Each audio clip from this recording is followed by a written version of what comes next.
ایک آدمی تھا، قبریں کھودا کرتا تھا، گورکن تھا بڑی عمر کا. اس کے پاس ایک دفعہ ایک عورت آئی اور اس نے کہا کہ ایک قبر تیار کر دیجئے ہمارے لیے. اس گورکن نے قبر تیار کی. کچھ دیر کے بعد ایک جنازہ آیا.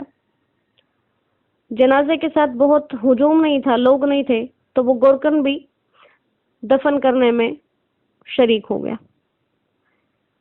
اور قبر میں اتارنے کے لیے وہ خود اترا. جب قبر میں اترا، اس نے جب مردے کو قبر میں لیٹایا تو دیکھا کہ قبر جنت کے باغوں کا نقشہ پیش کر رہی ہے. جو قبر سے باہر کھڑے ہیں انہیں کچھ نظر نہیں آ رہا. اس نے دیکھا کہ قبر بے تحاشا خوبصورت ہو گئی، کشادہ ہو گئی، حسین ہو گئی.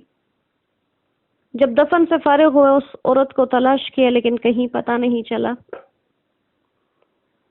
سوچتا رہا اپنے ساتھ کہ اس بندے کا ایسا کیا عمل ہوگا.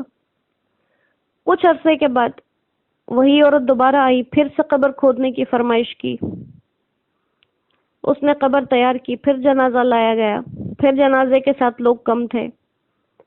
پھر اس نے دفنانے کے لیے جب مردے کو قبر میں رکھا تو پھر وہی معاملہ دیکھا کہ قبر بے تحاشا خوبصورت ہو گئی، کشادہ ہو گئی. اب کی بار اس نے جیسے ہی قبر میں مردے کو لٹایا اور قبر کا حال دیکھا تو فوراً باہر آیا اور اس عورت کے پیچھے اس کا پیچھا تعقب شروع کر دیا. اس کا چلتے چلتے اس کے گھر تک پہنچ گیا. اس سے ماجرا پوچھا کہ یہ جو دو لوگ آپ نے جن کے لیے قبریں کھدوائی، یہ آپ کے کیا لگتے تھے اور ان کے کیا کام تھے، کیا اعمال تھے؟ تو وہ خاتون کہنے لگی کہ یہ دونوں میرے بیٹے تھے. جو پہلی جس کی قبر تم نے کھودی وہ میرا بیٹا تھا. وہ دین کا طالب علم تھا. دین حاصل کرنے کے لیے، علم حاصل کرنے کے لیے پڑھنا شروع کیا تھا اس نے، ابھی عالم نہیں بنا تھا. درمیان میں ہی اس کی وفات ہو گئی. اور یہ دوسرا بھی میرا بیٹا تھا. یہ محنت مزدوری کر کے اپنے اس بھائی کو پڑھا رہا تھا، اس کا خرچ اٹھا رہا تھا، اس کی دینی تعلیم کے اخراجات برداشت کر رہا تھا. اب یہ بات جب اس آدمی نے سنی، بڑی عمر کا آدمی گورکن، اس نے اپنا وہ کام چھوڑ دیا، قبریں کھودنا چھوڑ دیا، اپنے سب کچھ چھوڑ کے اس نے ایک دینی مدرسے میں داخلہ لے لیا، وہاں پہ پڑھنا شروع کر دیا اور اپنے اس شہر کا سب سے بڑا عالم بنا، سب سے بڑا فقیہ بن گیا. تو علم سیکھنے کے لیے عمر کی کوئی شرط نہیں ہے کہ آپ انسان 10-12 سال کا ہو تو دین کے مسائل سیکھنے بیٹھ جائے، ٹھیک ہے، نہیں تو ساری زندگی نہیں سیکھ سکتا.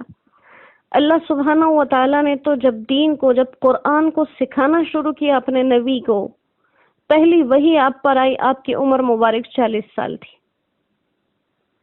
تو یہاں سے اللہ سبحانہ و تعالیٰ نے ہمیں ایک اشارہ دیا کہ دین کا علم سیکھنے کے لیے کم عمر ہونا شرط نہیں ہے. کم عمر ہونا شرط ہوتا تو ہمارے نبی پر وحی تب آتی جب آپ کی عمر مبارک کم ہوتی. 40 سال کی عمر میں انسان پختہ عمر کو پہنچ جاتا ہے. وہاں سے لوگ تعلیم شروع نہیں کرتے، وہاں پہ لوگوں کی تعلیمیں مکمل ہو چکی ہوتی ہیں. تو اللہ سبحانہ و تعالیٰ نے ہمیں بتایا کہ سیکھنے کے لیے کوئی عمر نہیں ہے. تو ہم اپنے آپ کو کلام پاک کو سیکھنے والے بنے، دین کو سیکھنے والے بنے، دین کے مسائل کو سیکھنے والے بنے. اپنی جتنی زندگی رہ گئی ہے وہ ان کاموں کے سیکھنے سکھانے میں گزار دیں تو ہماری کوئی بچت کے امکان ہو جائیں گے، کیونکہ ہم اس محنت سے جڑے ہوں گے جو اللہ کو پسند ہے. ہم کر کچھ نہیں سکتے. تو انشاءاللہ اپنی زندگی کو ایک ہم طرز دیں اور اس طرز پر گزاریں. وآخر دعوانا ان الحمد للہ رب العالمین وما علینا الا البلاغ. السلام علیکم ورحمۃ اللہ وبرکاتہ.